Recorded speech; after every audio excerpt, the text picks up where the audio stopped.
Here's why it sucks to be distracted all the time, and what they never told you about how it steals your life. You are dying. Not the kind of death with funerals and flowers, but a slower death of focus, peace, and purpose. And the worst part, you don't even realize it. Because distraction doesn't destroy you with fire, it erodes you with silence. One scroll at a time, one ping at a time, one escape at a time. But this isn't part of the problem. This channel is your reset. Here's why it sucks to be distracted all the time, and how it's been stealing your life while you smiled through the damage. Distraction doesn't storm in loud. It slips in quietly. Just 5 minutes, you say, but it never is. It robs you of the most sacred resource you have, attention, and attention is the gateway to your potential. You were meant to create, to build, to lead, but instead, you consume. You scroll, you swipe, you pause your life, and it becomes a pattern, a cycle, a silent theft, and you never even file a police report. You think you're resting, but you're actually numbing. You think you're escaping stress, but you're escaping yourself. Distraction promises peace, but delivers spiritual exhaustion.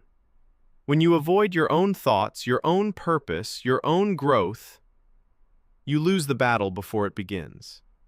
Your brain craves stillness, not stimulation. But it forgot what stillness even feels like. You're not tired because you did too much. You're tired because your mind never had a chance to truly rest. Dopamine doesn't just distract, it hijacks. Every time you give in to a quick hit, you train your brain to expect ease. And over time, discomfort, even the kind that leads to growth, starts to feel wrong. You become allergic to effort. You become dependent on shortcuts. You stop pushing. You start surviving. And your mind becomes a map of broken circuits, firing in all the wrong directions. But here's the hope. What was trained in can be trained out. You can rewrite your own neural pathways. You just have to starve the wrong rewards and feed the right ones.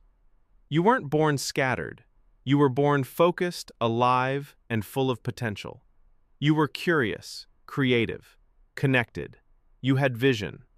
That version of you is not gone, just buried. Buried under layers of noise, shame, and repetition, but still breathing, still waiting, still possible. You don't need to become someone else. You need to return to who you really are. Reclaiming your focus will feel like war, because your brain will resist. Your habits will scream. Your impulses will rebel. But that's how you know it's working. Growth starts when comfort ends. You don't need to fix everything overnight. You just need to become dangerous to distraction. Turn your phone off, close the loop, breathe on purpose. Start with 5 minutes of silence, then 10. Replace the scroll with a sentence, a thought, a plan, a prayer. This is your recovery, your reset, not just from distraction, but from self-abandonment. This is you, showing up for you, not to impress, but to rebuild, not to chase dopamine, but to seek depth. This isn't where you break down. This is where you break through.